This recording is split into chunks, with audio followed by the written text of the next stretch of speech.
చెప్పలేకపోతున్నాడు.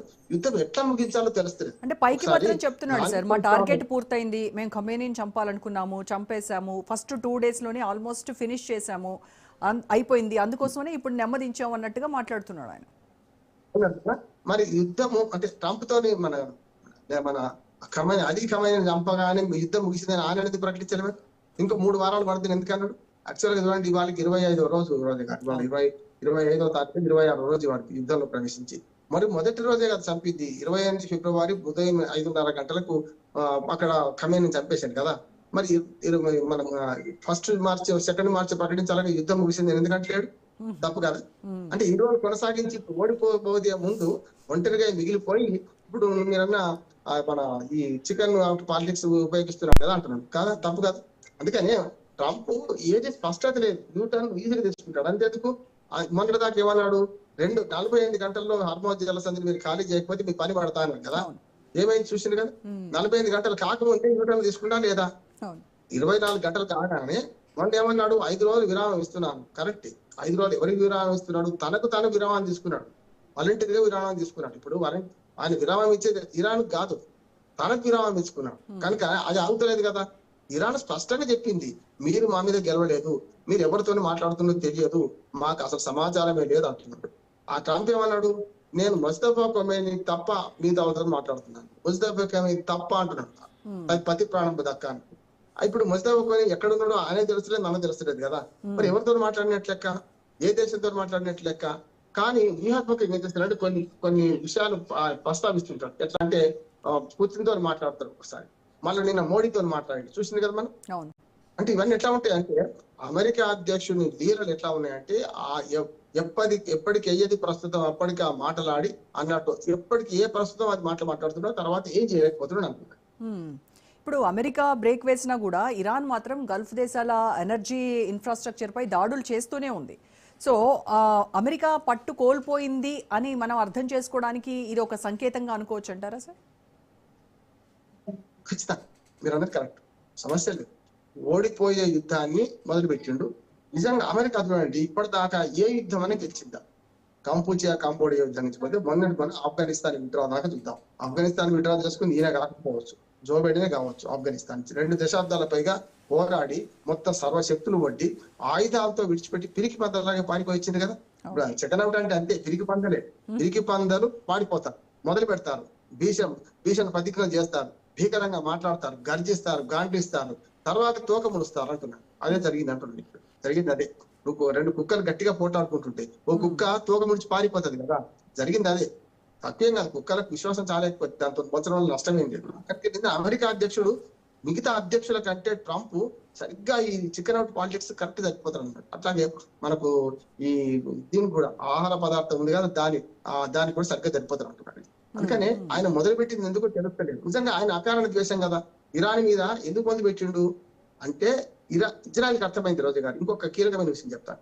Israel మొన్న ఏమైందంటే ఈయన యుద్ధం సాధించండి అంటే ఇజ్రాయెల్ ఏం చేసింది, అక్కడ మన వాటి మీద బావుల మీద దాడి చేసింది, చమురు బావుల మీద.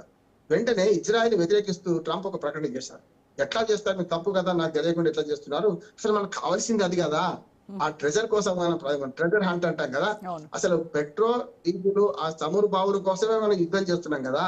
మరి అటువంటి అప్పుడు మీరు దాని మీద దాడి చేస్తే తప్పు కదా, మనం మిగిలాల్సింది అదే అని చెప్పి ఇవాళ ట్రంప్ ఇజ్రాయెల్ వ్యతిరేకించడం మనం చూసాం కదా.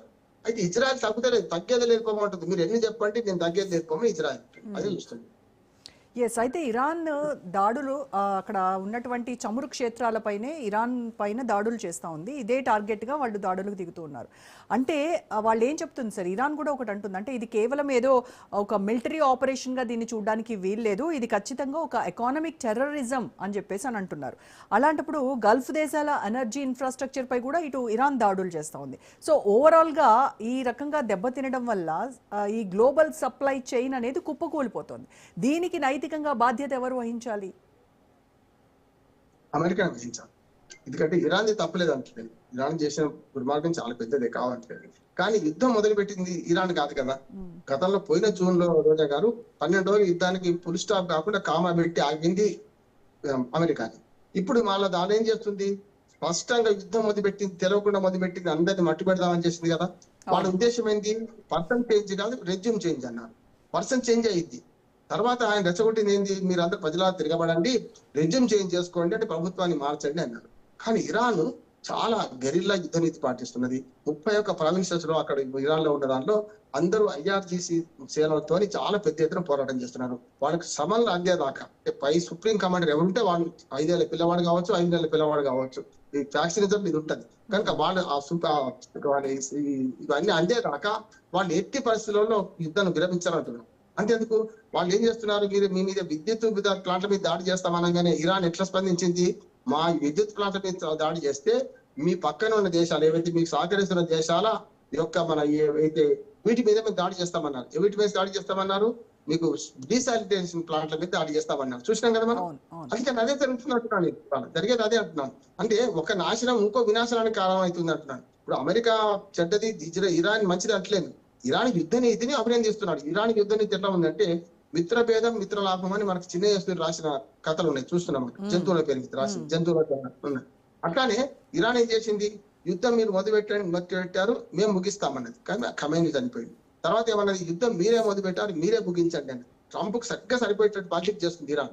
మూడోది ఏమన్నారు, మీరు యుద్ధం మొదలుపెట్టింది కదా మీరు మొదలుపెట్టిన వాడు ముగించాలని మళ్ళీ మూడో మాట ముస్తఫా ఖమేనీ వచ్చినా కానిపడు. నాలుగో మాట ఏంటంటే ఇప్పుడు మిత్రభేదం మిత్రలాభం అంటే అందరినీ శత్రువులు చేసుకోవద్దు అనుకుంటుంది ఇరాన్. కనుక ఎవరైతే అమెరికాకు మిత్రపక్షాలుగా ఉండి అమెరికా సైనిక స్థావరాలకు ఆవాసం కల్పించారో ఆయా దేశాల మీద ఖతార్ కావచ్చు, ఒమాన్ కావచ్చు, బహ్రెయిన్ కావచ్చు, దుబాయ్ కావచ్చు, వీళ్ళ మీద దాడులు పట్టుపెట్టి ఎప్పుడైనా స్నేహితుని చెంపదెబ్బ కొడితే అసలు భయపడతాడు కదా.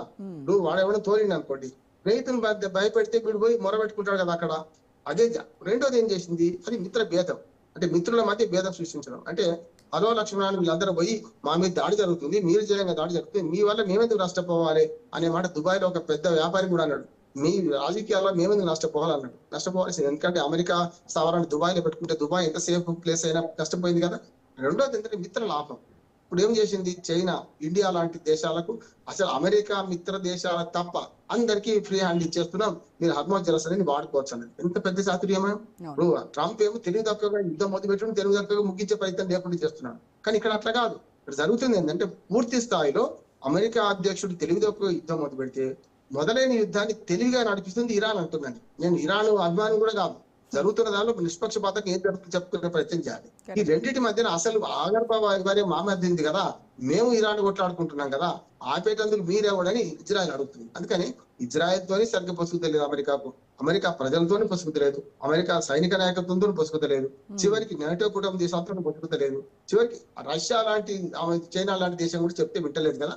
అప్పుడు ఏమైంది, చైనా రష్యా ఆటోమేటిక్ గా ఇరాన్ వైపు మొగ్గించి ఇప్పుడు అటు మొర పెట్టుకున్న లాభం లేదు, ఇటు మొర పెట్టుకున్న లాభం లేదు. చివరికి మనం దొరికినాం. మోడీ గారితో నిన్న ట్రంప్ మాట్లాడిందట, ఆయన అవసరం. ఎందుకంటే అయితే జుట్టు లేకపోతే కాళ్ళు. మోడీ వైరం ఎట్లా ఉంటది అంటే మోడీ వైరము వైరం రెండు అంటుంది.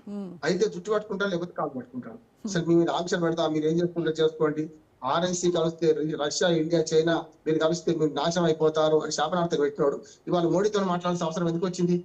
మంచి చెడు ఇప్పుడు ఎక్కడన్నా ఏమన్నా వే అవుట్ దొరుకుతుందేమో అనుకుంటున్నాను. వే అవుట్ దొరకాలంటే తనకు తాను మారాలి ట్రంప్, తనకు తాను తప్పొప్పుకోవాలి.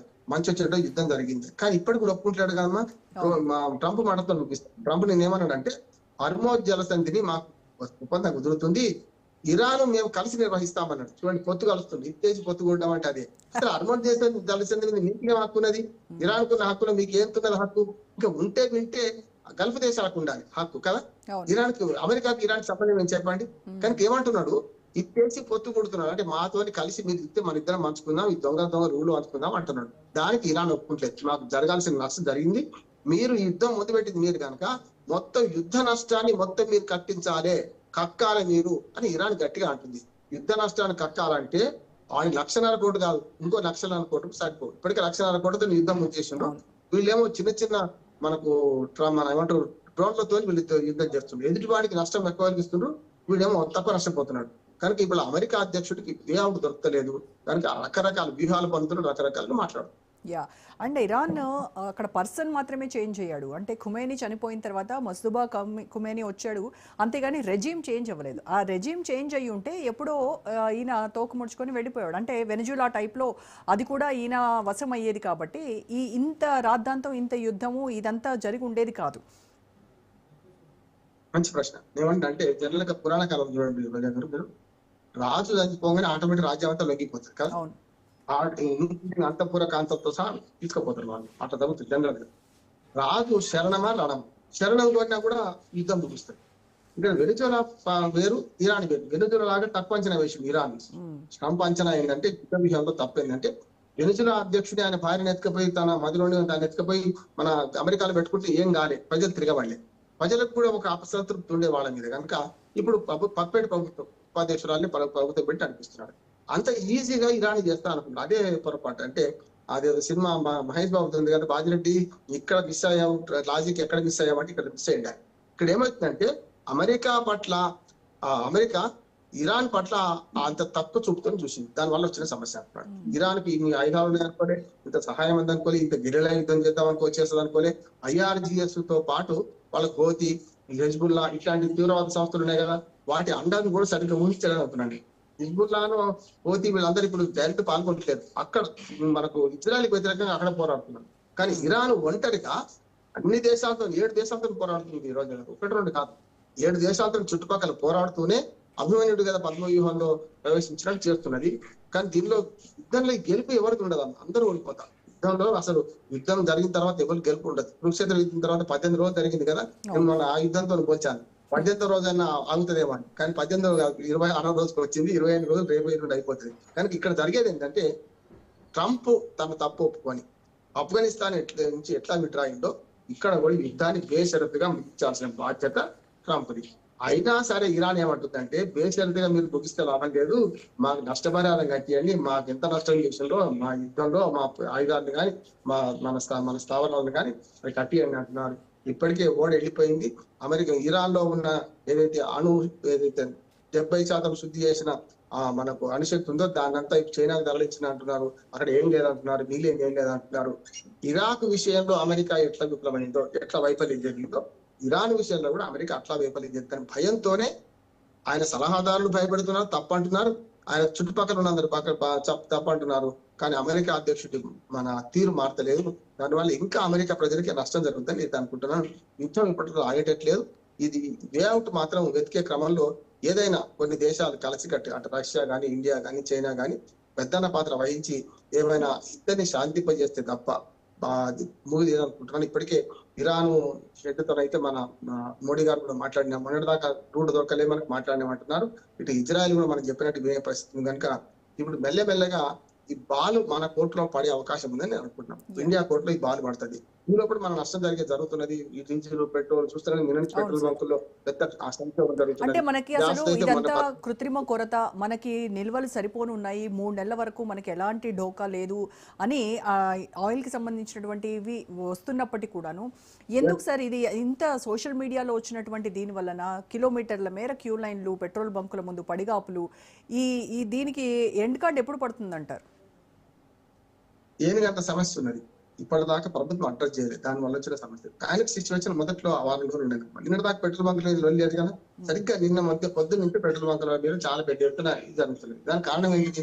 ప్రభుత్వము ముఖ్యంగా మొన్నదాకా సుజాత శర్మ గారు, ఇంధన శాఖ కార్యదర్శి, ప్రధాన కార్యదర్శి కేంద్రంలో, ఆమె మన గ్యాస్ కొరత గురించి చెప్పింది. ఉన్నది కొరత, కొంత టైం పడుతుంది, సప్లై చైన్ మందగించి మీరు కొంచెం ఓపిక పడితే వస్తున్నారు. కానీ పెట్రోల్ మీద హామీ ఇవ్వలేదు కదా. చూడండి, వాళ్ళైతే పూర్తిగా కొన్ని బంకులలో పూర్తిగా పెట్రోల్ మొత్తం అయిపోయింది, అన్ని క్లోజ్ పెట్టేసుకున్నారు. దానికి కారణం ఏంటంటే, ఒకటేమో పానిక్ సిచ్యువేషన్ కాదంటలేదు, కానీ దాంతో పాటు నిజంగా కొరత ఉన్నప్పటికే కదా ఎన్నికంత సంవత్సరం ముందర పెట్టుకుని ఏం లేదని బుకాయిస్తే తప్పు కదా. ఇంధన శాఖ మనకు IOCL కానీ మొత్తం అందరూ కూడా ఒక ప్రకటన, సంయుక్త ప్రకటన విడుదల చేశారు. ఏం లేదంటున్నారు కదా. మరి పెట్రోల్ బంకుల మీద ఎందుకు బారులు తిరిగినాయి ఆటోలు కానీ, కార్లు కానీ? నేను హైదరాబాద్ నుంచి వస్తూ 3 బంకుల తర్వాత 4వ బంకులు దొరికింది నాకు. 2000 పెట్రోల్ పోసుకున్నాం అనుకుంటే మరి ఎందుకు వచ్చింది కొరత? కానీ అందరు పానిక్ అయిన అనుకుందాం. సప్లై ఉన్నాక వాడే పోస్తాడు కదా, మా కమిషన్ వస్తుంది కదా. ఇప్పుడు లీటర్ పెట్రోల్ అమ్ముకుంటే 2 రూపాయల కమిషన్ అయితే వస్తుంది కదా వాడికి. ఆ 5 రూపాయల కమిషన్ అయితే అమ్ముకుంటాడు కదా, ఉండేది లేదనిపించుకోడు కదా. కారణం ఏంటంటే సప్లై చైన్ మందగించింది. సివిల్ సప్లై శాఖ విఫలమైంది. రాష్ట్రంలో సివిల్ సప్లై శాఖ, కేంద్రంలోనే ఒక కేంద్ర ప్రభుత్వం విఫలమైంది. మసిబూసి మారడకాయ చేసి ఏది కొరత లేదు అంటున్నారు. మీకు మాట చెప్పాల్సిన అవసరం లేదు, చేతులు చూపించండి. పెట్రోల్ కొరత లేకపోతే ఎవ్వడు కూడా పెట్రోల్ బంకుల మీద బారు తీయాల్సిన అవసరం లేదు. పని లేక అక్కడ వాళ్ళు కార్లు పెట్టుకొని కూర్చోవాల్సిన అవసరం అయితే లేదు కదా అంటున్నారు. ఇది కేంద్ర ప్రభుత్వం క్లియర్ ప్రకటన చేయాలి. ఎట్లా ప్రకటన కంటే మాటలు వద్దిగా సప్లై చేయండి, ఆటోమేటిక్ గా రాసిపోతుంది కదా నేను అంటున్నాను. Right sir, thank you so much Rammohan Rao garu. Right, ఇది వాళ్ళ special debate. Stay tune to Raj news.